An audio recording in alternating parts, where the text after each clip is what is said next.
여러분, 2025년 한국 주거시장 전국 및 서울 월세 비중이 63%랍니다. 놀랍게도 역대 최고치입니다. 이제는 전세 시대가 끝났죠. 월세가 시장을 지배하는 시대가 온 겁니다. 자, 질문 드리겠습니다. 앞으로 여러분들은 월세를 내는 쪽이 되시겠습니까? 아니면 월세를 따박따박 받는 쪽이 되시겠습니까? 오늘 영상 끝까지 보시면 은퇴 이후에 안정적으로 월세 받는 쪽이 될 수 있는 전략을 구체적으로 보실 수 있을 겁니다. 미팅 봐주세요.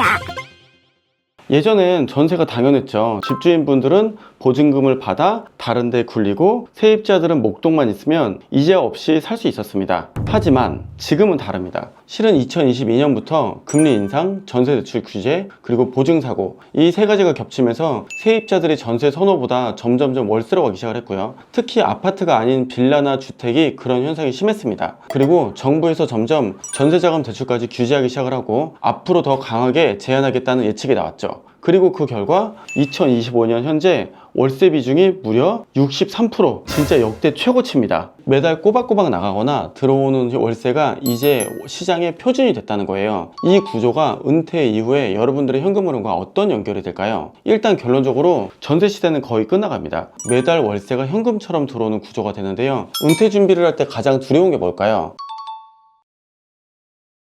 맞습니다. 현금 흐름이 끊기는 거죠. 직장인이라면 매달 통장에 꼬박꼬박 돈이 꽂히던 월급이 없어지는 거고, 자영업자 하는 분들은 노동을 그만두는 순간 수입이 끝납니다. 제가 이제 두 가지 모델을 말씀드리겠습니다. 첫 번째는 배당형 현금 흐름이 있습니다. 리츠펀드 배당형 주식 장점은 안정적이죠. 하지만 수익률이 3%대 운영형 현금 흐름 방법도 있죠. 빌딩 임대하거나 모텔, 스테이 같은 숙박업 직접 운영하거나 관리하면서 수익을 극대화하는 방법이 있죠. 잘만 하면 연 7%에서 15%까지 가능합니다. 여러분들은 은퇴 후에 어떤 모델을 선택하시겠습니까? 이제 안정형이지만 낮은 배당형일까요? 아니면 적극적으로 운용해서 더 큰 수익을 얻는 운영형일까요? 연금은 줄어들고 물가는 오르죠. 근데 남는 건 내 자산을 가지고 어떻게든 쥐어져서 월세를 내놓거나 아니면 내 돈을 쓰고 살아야 되는 거예요. 배당형으로 안정형으로 수동적이고 하지만 연 3% 전후에서, 운영형이면 관리가 필요하고 변동성은 있지만 연 7%에서 15% 가능. 예를 들어 빌딩 한 채를 보유하고 있다면 월세 100만 원이 나온다고 칠게요. 이게 바로 여러분들의 사적 연금이 됩니다. 강남 서초에 수많은 빌딩 가지신 분들 보면요, 들어온 돈 다 쓰세요. 왜 그럴까요? 건물에서 운영되는 돈은 내가 다 써도 어떻게 보면 나중에 건물 하나가 가격이 오르는 게 훨씬 더 세다는 거예요. 그렇기 때문에 결국은 매가 차익을 목표에 두고 일반 건물들은 거의 다 수익률을 다 써버려도 문제 없는 것이 바로 메인 입지의 부동산이 되게 됩니다. 놀랍게도 빌딩의 현금 흐름이 나오고 있는 거를 은행 입장에서는 수익이 꾸준하고 자산 자체가 이자를 잘 낼 수 있다 라는 입증이 됩니다. 이 입증이 되는 상태에서 건물 가치가 올라가게 되잖아요. 그럼 저 같은 경우는 추가 대출을 만들어서 그 건물로 추가 매입을 합니다. 저는 그 부분에 착안을 해서 건물을 1개로 시작을 해서 현재는 9개까지 왔습니다. 이게 바로 빌딩이 빌딩을 낳는 구조라고 제가 진짜로 해낸 그런 구조입니다. 보면 배당형은 지금 움직임이 없는 정적 연금과 같은 거고요. 운영형 투자는 살아있는 움직이는 연금이라고 볼 수가 있죠. 미팅 봐주세요.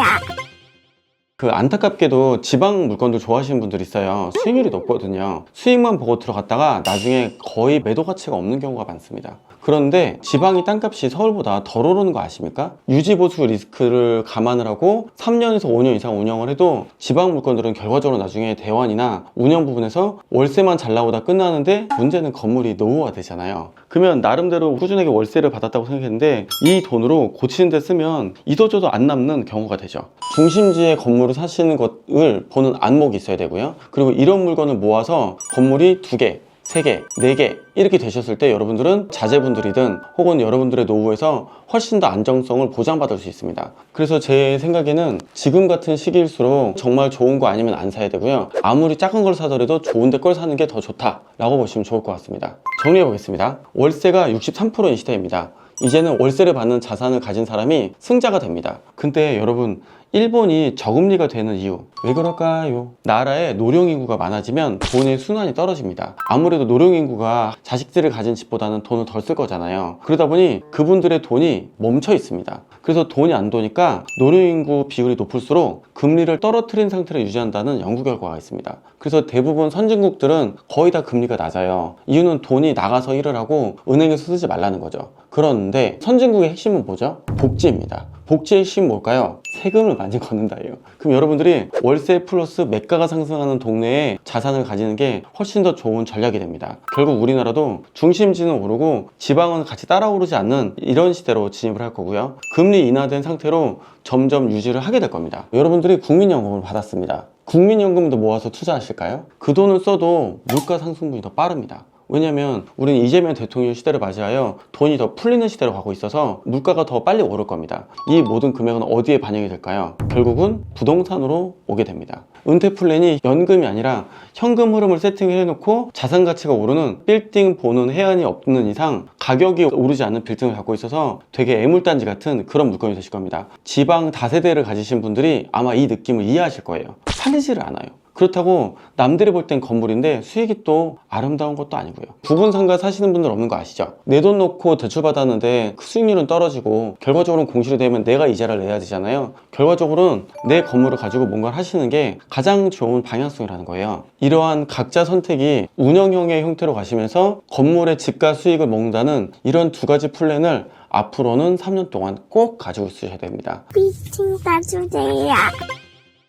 여러분은 은퇴 후에 어떤 쪽을 원하시나요? 월세를 내는 쪽으로 내 있는 돈에 맞춰서 20년 사시는 쪽으로 계획을 하실 건가요? 월세를 받는 쪽으로 계획을 잡고 지금 투자를 하셔야 될까요? 결국은 서울의 집들도 다 월세화 될 거고요. 월세를 받은 쪽은 세금을 내야 될 거고요. 월세를 준 쪽은 자기의 현금 흐름이 모자라고 사는 집에 돈을 많이 넣는 그런 시대로 변모하게 될 거라고 생각을 하는 중입니다. 이렇게 건물을 사면 되게 좋아 보이지만 반려빌이라고 들어보셨을 거예요. 팔리지도 않고 개발 가치도 별로 없어요. 매도를 하고 싶어도 못하고 그러다가 결국은 자식에게 짐처럼 물려주게 되죠. 여러분도 아시다시피 지금 아파트 시장조차도 똘똘한 한 채만 살아남는다고 하잖아요. 건물도 마찬가지입니다. 이제는 똘똘이 빌딩만 살아남는 시기예요. 우리가 평생 고생해서 번 돈을 투자하는 거잖아요. 중요한 자리 하나로 인생이 바뀌는 겁니다. 앞으로도 저는 이렇게 월세화가 가속되는 시대에 여러분들의 노후를 현명하게 준비할 수 있는 방법을 계속 알려드리겠습니다. 우리 함께 배워나가시고 지금의 뷰를 점점 키워나가 보시죠. 황금우추 남택수였습니다.